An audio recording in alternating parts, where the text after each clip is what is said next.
Yes, word has come down from on high. Lou Lamoriello is going to speak to the media today. We'll have the latest on that, plus our prospect preview of potential Islanders draft pick Alex Ciernik and Brock Nelson's season in review. We've got all that and a lot more on today's Locked On Islanders podcast.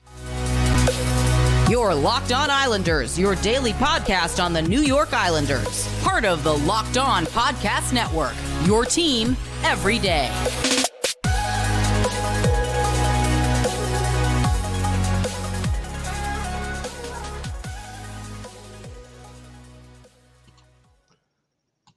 And welcome, everybody, to the Tuesday edition of the Locked On Islanders podcast, part of the Locked On Podcast Network, your team every day. I want to thank everyone for making Locked On Islanders your first listen every day. Don't forget to subscribe on YouTube or wherever you get your podcasts so you can get new episodes as soon as they drop. And we are now also available on SiriusXM. Just go to the SXM app and search for Locked On Islanders. Plenty to talk about on today's show, but first, if there's something Islanders related on your mind, if you have a question, maybe a comment about something we've talked about, or a subject you'd like us to talk about in a future episode, send us an email. The email address is lockedonislanders@gmail.com. And if you leave your first name and where you're from, we are happy to mention you on the show when we discuss whatever it is that's on your mind. You can also follow the show on Twitter at Locked On Isles, and you can follow me, Gil Martin, on Twitter at Ice Wars, NYRVSNYI. We'll keep you up to date on all the latest Islanders news, notes, and happenings throughout this offseason. Hirings, firings, trade rumors, free agency, and the draft. We'll cover it for you here on the Locked On Islanders podcast. Well, we finally got some news. It's like white smoke coming out of the Vatican, or Greta Garbo speaking to the public for the first time. Here we are. Lou Lamoriello is going to address the media on Tuesday afternoon. That is today, after basically going, let's say, five and a half weeks without letting anybody hear anything about what's going on with this team. So lots of things that we are going to want to ask Lou Lamoriello. We'll start with the obvious and the one we know he's not going to answer, and that is the status of his future as Islanders GM.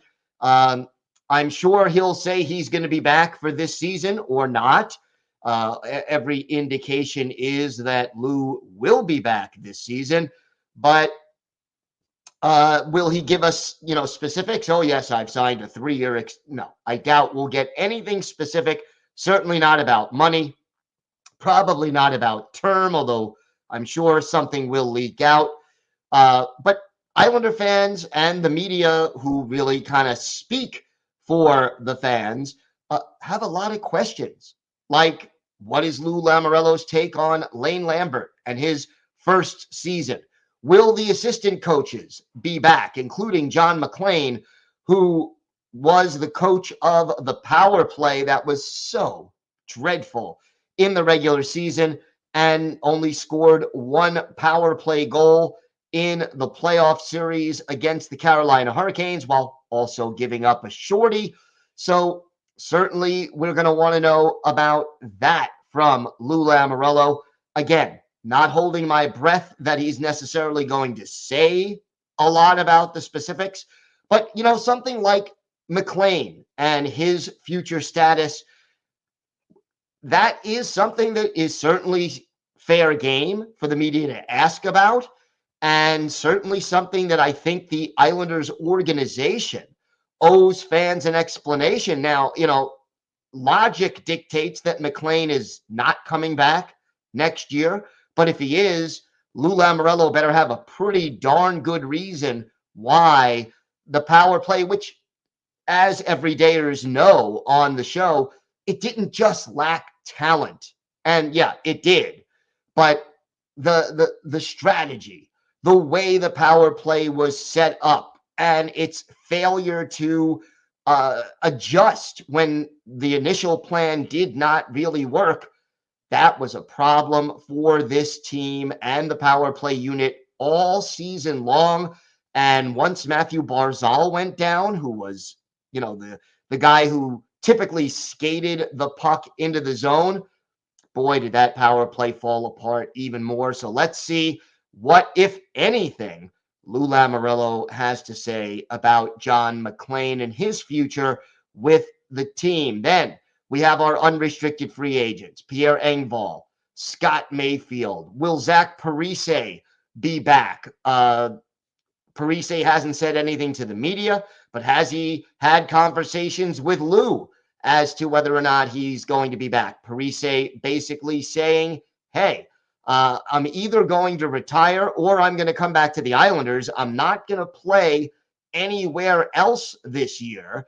So it's Islanders or nothing is basically what Zach Parise has told the media on getaway day. But will he, make some kind of a decision with regard to Mayfield and Engvall? We know the Islanders have limited cap space available. And also we know that they should be looking to sign Ilya Sorokin to a big contract extension, and they can start doing that in less than a month, July 1st. Wouldn't it make sense to do it now when you would pay less money than if you wait a year? But in order to sign Sorokin, you need a certain amount of cap space. Now, Sorokin is already signed for this year.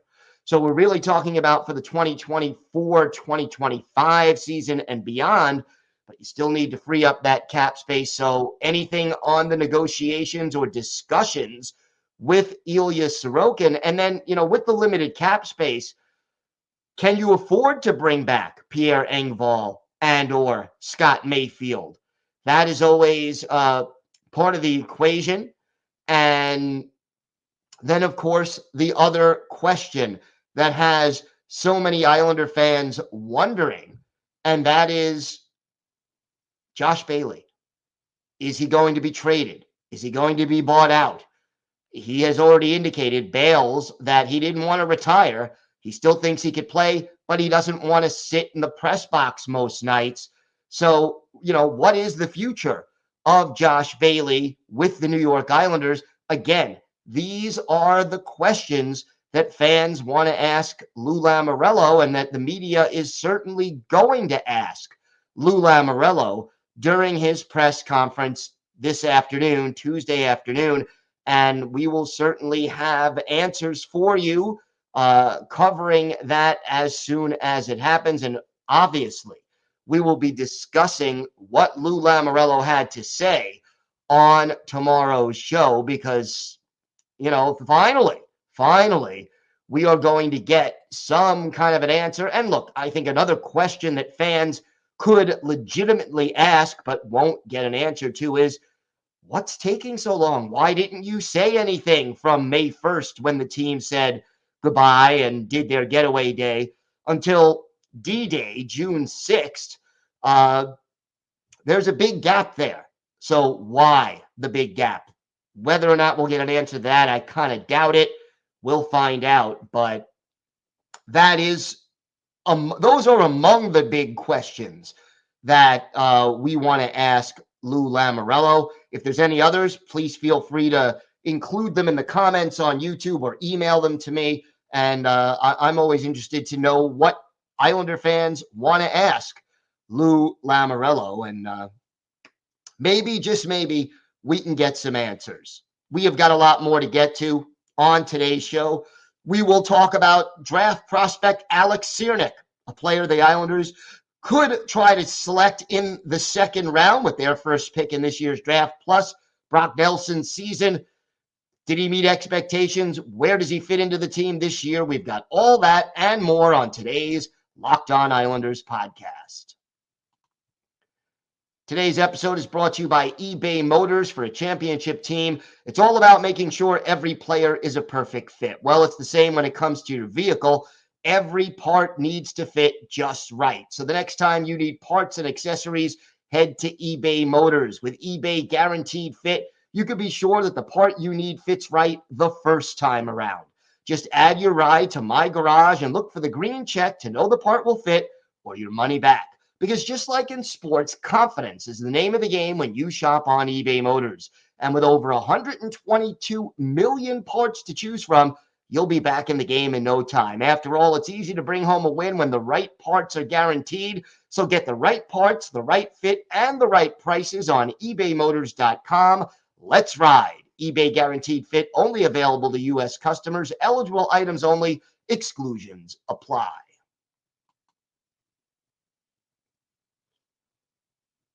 So we're going to continue our look at some players the Islanders may select with the second round pick that they have, which is 49th overall in this year's draft.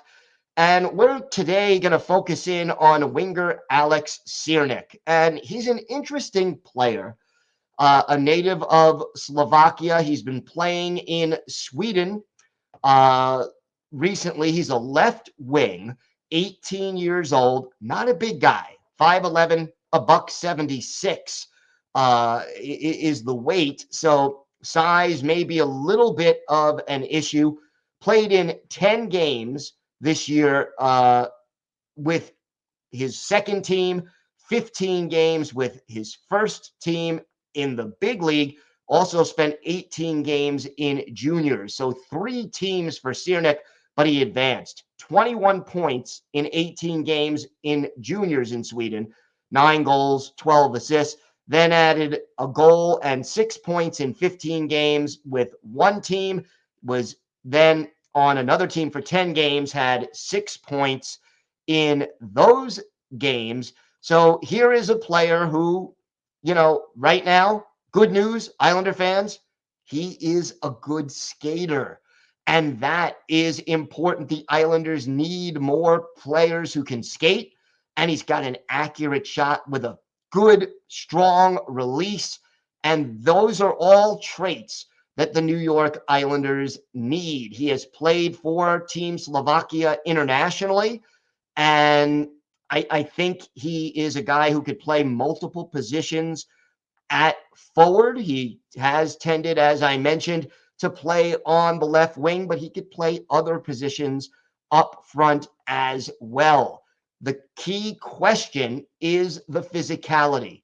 Can he handle that physical game being 5'11", 176 pounds?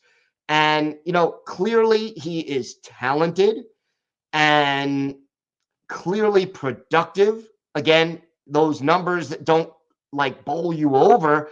But again, in Sweden, the scoring tends to be lower. He is a good skater and he accelerates well. He can pass, has pretty good vision. And for a guy who's not that big, at 5'11", 176, he does seem to get involved in the dirty areas. He's not afraid of that. And the other thing you would love about this kid is his confidence. He can create off the rush, and he just knows what to do with the puck. And guess what? He's also been good on the power play, has the skills to play along the boards and maybe set things up. And that would be a very good thing. Now, I have seen Cirnick ranked anywhere from as high as the low 30s in the list of players available in this draft to somewhere in the 60s or 70s. But I think his stock is pointing up. And look, obviously, if you draft a kid like that, he is at least 2 years away from being ready to play in the NHL. But it sounds like, based on his skill set, if he develops into the player that scouts think he has the potential to become, I could easily see him being the kind of guy who could team well with Bo Horvat to get him the puck and to take the shots that Horvat could deflect, tip, play with Anders Lee as well if Lee is still with the Islanders at that point. There are a lot of possibilities out there for a player with that skill set. But here's the question, and I think it has to be asked. We've already seen Lou Lamoriello hesitate to bring up Ruslan Iskakov, who is a little bit shorter than Cirnick and, a little smaller, but is also a skilled, smaller kind of player. And so the question is, would Lou Lamoriello draft Cirnick? And would he have enough confidence after seeing him develop for a couple of years that he is able to play in the National Hockey League? The fact that Lou Lamoriello shied away from bringing up Iskakov, despite the fact that he played well early in the season, kind of slumped a bit in the middle, picked it up again a little bit late. But, would that mean that Lou would shy away from a player like Alex Ciernik? We have to see. But overall, I like the skill set on this kid. And if Islanders scouts feel like he has the ability to go out there and play at the NHL level eventually, I think he is a player the Islanders could look at. He would make the team younger, faster, and more skilled. He would check all three of those boxes. The question is, does he have the size and the ability to play in the NHL despite the lack of size? If the answer is yes, I think he has the potential to be a great fit on the Islanders. The other thing you got to examine, and again, would he be responsible away from the puck? Would he back check? Would he play the defensive game that is required of any Islanders player in this system? Again, if the answer is yes, I love the way he could potentially fit on this Islanders team. We have got more to discuss on today's show. We're going to take a look at Brock Nelson. What kind of a season did Brock Nelson have? And what will his role be next year on this team? We've got that and a whole lot more still to come on today's Locked On Islanders podcast. So we continue our player-by-player look at the Islanders roster every day. As you know, we've been going through this list. Yesterday we did Bo Horvat. Today, Brock Nelson. Nelson, 31 years old, going to turn 32 just after the season starts, probably October 15th. First-round pick, 30th overall by the Isles back in 2010. And here is the guy who led the Islanders in goals with 36, in points with 75. He now has put together back-to-back 30-goal seasons, and at the age of 31, almost 32, is really playing the best hockey of his career. And Nelson, one of the beautiful things about Brock Nelson is he is not afraid to shoot the puck. Led the team in shots on goal with 222. Tied for the team lead in power play goals with 6.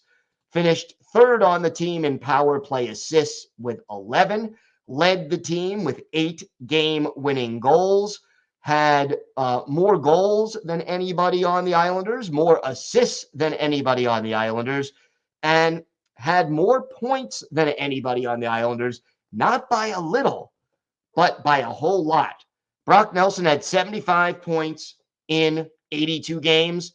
The next highest scorer was 24 points behind, and that was Matthew Barzal. Now, again, Barzy only played 58 games, but wow, what a difference that makes. And oh yeah, Brock Nelson tied with Kyle Palmieri for the lead in plus minus on the Islanders.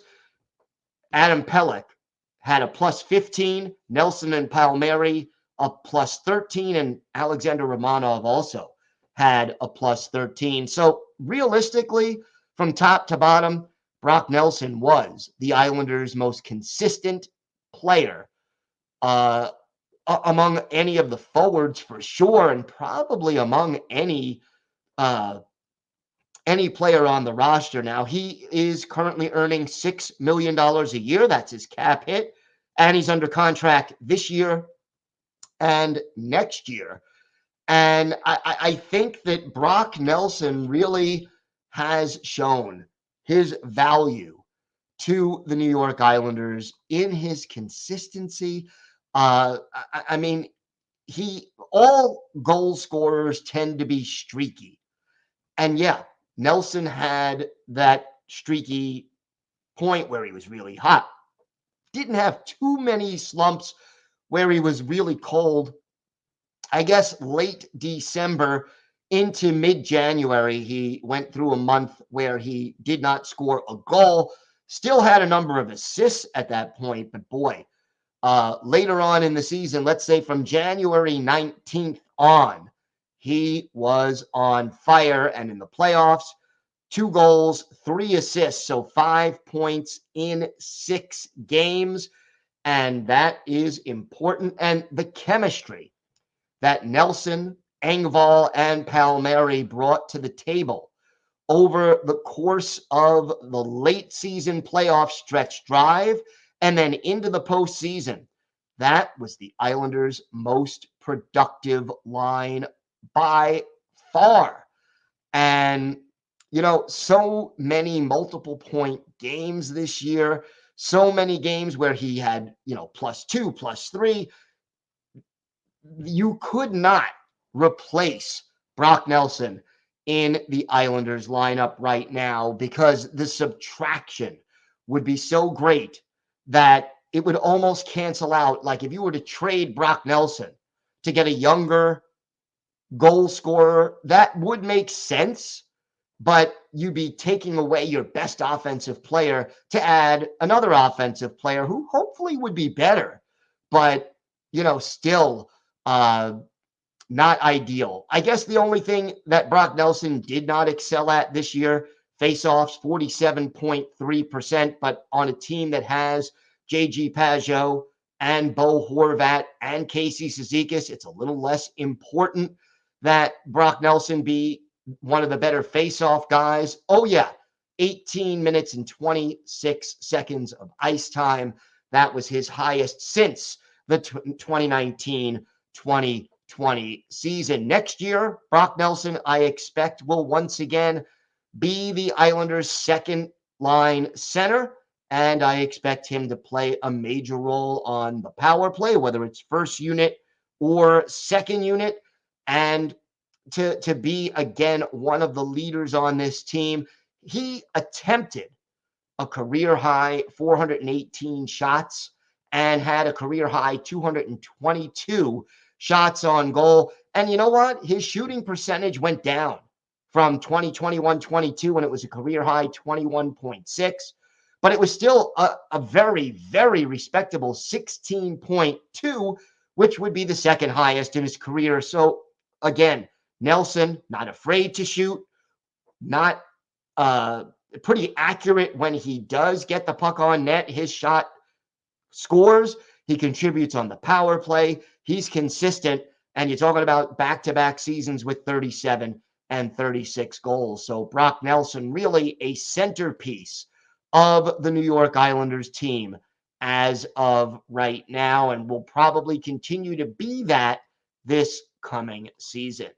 Time now for our Islanders birthday of the day.